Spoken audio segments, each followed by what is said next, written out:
नमस्कार दोस्तों। आज का पूरा बाजार काफी उतार चढ़ाव वाला रहा। सुबह बाजार ने हल्की कमजोरी के साथ शुरुआत की थी, लेकिन जैसे जैसे दिन आगे बढ़ा, बैंकिंग शेयरों में बिकवाली तेज होती गई और बाजार पूरी तरह दबाव में आ गया। दिन के अंत में सेंसेक्स करीब 516 अंक टूटकर 77,328 के आसपास बंद हुआ, जबकि निफ्टी 100 अंक गिरकर 24,176 पर आ गया। सबसे ज्यादा दबाव बैंक निफ्टी पर रहा, जो 739 अंक टूटकर 55,311 के स्तर पर बंद हुआ। आज की सबसे बड़ी वजह रही एसबीआई के कमजोर तिमाही नतीजे। निवेशकों को उम्मीद थी कि बैंक मजबूत प्रदर्शन दिखाएगा, लेकिन मुनाफा और नेट इंटरेस्ट इनकम यानी एनआईआई दोनों ही बाजार अनुमान से कमजोर रहे। इसी वजह से एसबीआई का शेयर जोरदार दबाव में आया और पूरे पीएसयू बैंकिंग सेक्टर में डर फैल गया। एसबीआई का मुनाफा करीब 19,684 करोड़ रुपए रहा, जो बाजार की उम्मीद से कम था। वहीं बैंक की एनआईआई भी लगभग 44,380 करोड़ रुपए रही, जबकि बाजार इससे ज्यादा उम्मीद कर रहा था। हालांकि अच्छी बात यह रही कि बैंक की एसेट क्वालिटी बेहतर हुई और ग्रॉस एनपीए घटकर 1.49% पर आ गया। एसबीआई प्रबंधन ने वित्त वर्ष 2027 के लिए बड़ा संकेत भी दिया है। बैंक का कहना है कि वो आने वाले समय में भी नेट इंटरेस्ट मार्जिन यानी एनआईएम को 3% से ऊपर बनाए रखने की कोशिश करेगा। इसका मतलब है कि बैंक को भरोसा है कि उसकी कमाई की गुणवत्ता मजबूत बनी रह सकती है। एसबीआई में आज की गिरावट बड़ी जरूर रही, लेकिन इतिहास देखें तो इससे भी बड़ी गिरावटें पहले आ चुकी हैं। जून 2024 में एसबीआई एक दिन में करीब 14% तक टूटा था। यानी बाजार फिलहाल नतीजों को लेकर थोड़ा निराश जरूर है, लेकिन ये बैंकिंग सेक्टर में पूरी तरह संकट जैसी स्थिति नहीं मानी जा रही। एसबीआई की कमजोरी का असर बाकी बैंकिंग शेयरों पर भी साफ दिखाई दिया। Bank of Baroda, axis bank और एचडीएफसी बैंक जैसे बड़े शेयरों में दबाव देखने को मिला। इसी वजह से निफ्टी बैंक इंडेक्स पूरे दिन कमजोर बना रहा और बाजार का सेंटीमेंट खराब होता चला गया। आज बाजार पर दूसरा बड़ा दबाव क्रूड ऑयल की कीमतों से आया। ब्रेंट क्रूड फिर से $100 प्रति बैरल के ऊपर पहुंच गया, जिससे निवेशकों की चिंता बढ़ गई। भारत जैसे देश के लिए महंगा कच्चा तेल सीधे महंगाई, रुपया और कंपनियों की लागत पर असर डालता है। अमेरिका और ईरान के बीच बढ़ते तनाव ने पूरी दुनिया के बाजारों को परेशान कर रखा है। स्ट्रेट ऑफ हॉर्मुज में तनाव बढ़ने के बाद तेल सप्लाई को लेकर चिंता बढ़ गई है। इसी वजह से ग्लोबल मार्केट्स में भी कमजोरी देखने को मिली और उसका असर भारतीय बाजार पर भी पड़ा। हालांकि इस बीच सऊदी अरब का बयान थोड़ा राहत देने वाला रहा। सऊदी अरब ने साफ किया कि वो किसी आक्रामक सैन्य कार्रवाई का समर्थन नहीं करेगा और तनाव कम करने की कोशिश कर रहा है। बाजार अब इस बात पर नजर रखे हुए हैं कि आने वाले दिनों में स्थिति शांत होती है या और बिगड़ती है। आज पूरे बाजार में कमजोरी थी, लेकिन टाइटन ने शानदार मजबूती दिखाई। कंपनी का मुनाफा बढ़ा जरूर, लेकिन बाजार की उम्मीद से कमजोर रहा। इसके बावजूद निवेशकों ने कंपनी की मजबूत बिक्री ग्रोथ को ज्यादा महत्व दिया और शेयर में करीब 5% की तेजी देखने को मिली। टाइटन की आय लगभग 23,834 करोड़ रुपए तक पहुंच गई, जो अनुमान से काफी ज्यादा रही, लेकिन कंपनी का ईबिटा मार्जिन घटकर 6.8% रह गया। इसका मतलब साफ है कि कंपनी की बिक्री तो मजबूत रही, लेकिन लागत बढ़ने से मुनाफे पर दबाव आया। ह्युंडई मोटर इंडिया के नतीजे भी मिले जुले रहे। कंपनी का मुनाफा करीब 22% घट गया, लेकिन अच्छी बात यह रही कि बिक्री और रियलाइजेशन मजबूत रहे। रियलाइजेशन का मतलब है कि कंपनी हर गाड़ी पर पहले से ज्यादा कमाई कर पा रही है। ह्युंडई ने बताया कि हैचबैक कारों की हिस्सेदारी बढ़ने और एक्सपोर्ट मिक्स कमजोर रहने की वजह से मार्जिन पर दबाव आया। साथ ही कमोडिटी कीमतों और नए प्लांट से जुड़े खर्चों ने भी असर डाला। हालांकि कंपनी को उम्मीद है कि आने वाले समय में नए लॉन्च और प्राइस हाइक से मार्जिन सुधर सकता है। आज मिड कैप और स्मॉल कैप शेयरों में भी मिला जुला कारोबार देखने को मिला। Lupin, Tata chemicals, Voltas, HPCL और पीबी फिनटेक जैसे शेयरों में कमजोरी रही, जबकि कुछ चुनिंदा शेयरों में अच्छी खरीदारी भी दिखाई दी। पूरे बाजार की ब्रेथ भी कमजोर रही। एनएसई में हर 3 गिरने वाले शेयरों के मुकाबले ज्यादा कमजोरी देखने को मिली। अबाकस एसेट मैनेजर के अमन चौहान ने कहा कि उनकी टीम पिछले काफी समय से मेटल सेक्टर पर बुलिश बनी हुई है। इनका मानना है कि युद्ध और जियोपॉलिटिकल तनाव के बीच कई कंपनियां मेटल का स्टॉक बढ़ा रही हैं, जिससे सेक्टर को फायदा मिल सकता है। उन्होंने रिन्यूएबल एनर्जी को आने वाले समय का सबसे बड़ा थीम बताया। उनकी फर्म ने solar, cable and wire, power और कैपिटल गुड्स सेक्टर में एक्सपोजर बढ़ाया है। यानी ग्रीन एनर्जी और इंफ्रास्ट्रक्चर थीम पर अभी भी बड़ा भरोसा बना हुआ है। अमन चौहान ने आईटी सेक्टर पर भी सकारात्मक नजरिया रखा। उनका कहना है कि रुपए में कमजोरी से आईटी कंपनियों को फायदा मिल सकता है, क्योंकि इन कंपनियों की कमाई का बड़ा हिस्सा डॉलर में आता है। हालांकि उन्होंने बैंकिंग सेक्टर में कुछ हिस्सेदारी घटाने की बात भी कही। इसका मतलब यह है कि फिलहाल बड़े फंड मैनेजर्स बैंकिंग शेयरों को लेकर थोड़े सतर्क नजर आ रहे हैं। सिटी ग्रुप ने भी भारतीय बाजार को लेकर अपना नजरिया कमजोर किया है। ब्रोकरेज ने इंडिया इक्विटी मार्केट की रेटिंग घटाकर अंडरवेट कर दी है। इसका मतलब है कि विदेशी ब्रोकरेज फिलहाल भारतीय बाजार में थोड़ा कम निवेश की सलाह दे रहे हैं। इसकी सबसे बड़ी वजह भारतीय बाजार में बढ़े हुए वैल्यूएशन माने जा रहे हैं। पिछले कई महीनों में बाजार रिकॉर्ड हाई पर पहुंचा है, इसलिए विदेशी निवेशक अब थोड़ी सावधानी बरत रहे हैं। क्विक हील टेक्नोलॉजीज आज बाजार का सबसे बड़ा सरप्राइज परफॉर्मर रहा। जहां पूरा बाजार गिर रहा था, वहीं ये शेयर करीब 14% तक उछल गया। सबसे खास बात ये रही कि शेयर में सामान्य दिनों के मुकाबले कई गुना ज्यादा वॉल्यूम देखने को मिला। बाजार में इस तेजी को टर्न अराउंड स्टोरी और रिकवरी रैली से जोड़कर देखा जा रहा है।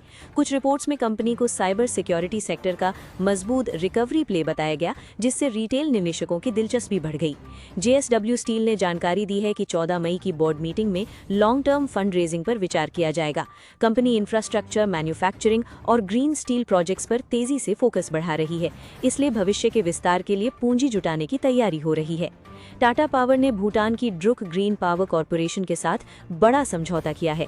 दोनों कंपनियां मिलकर क्लीन एनर्जी और हाइड्रो पावर प्रोजेक्ट्स पर काम करेंगी। ये टाटा पावर के रिन्यूएबल एनर्जी पोर्टफोलियो को मजबूत करने वाला कदम माना जा रहा है। एस्कॉट्स कुबोटा ने ट्रैक्टर इंडस्ट्री को लेकर थोड़ा सतर्क संकेत दिया है।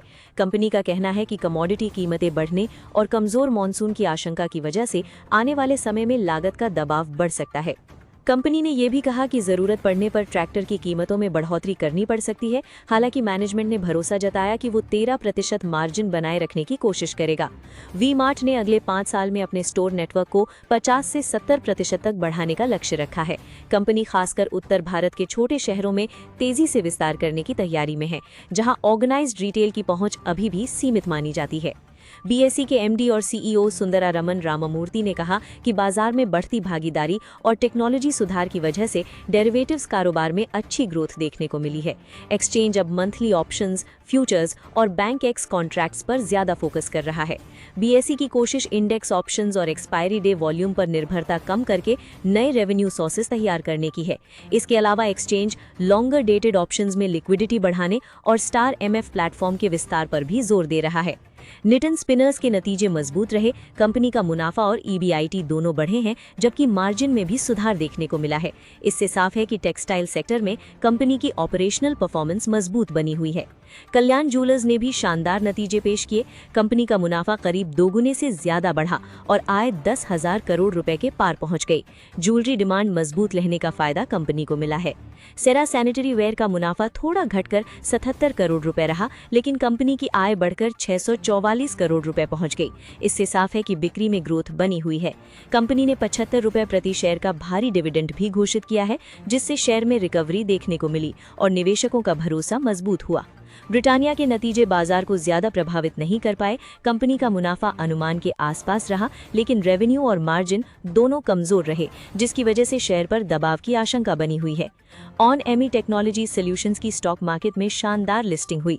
IPO का इशू प्राइस 171 रुपए था, जबकि शेयर 190 रुपए पर लिस्ट हुआ, यानी निवेशकों को लिस्टिंग डे पर ही करीब 11% का फायदा मिल गया। ED ने online gaming company Gameskraft technologies limited पर बड़ा एक्शन लिया है। एजेंसी ने मनी लॉन्ड्रिंग मामले में कंपनी के 3 फाउंडर्स को गिरफ्तार किया है। मामला online real money gaming app से जुड़ा हुआ बताया जा रहा है।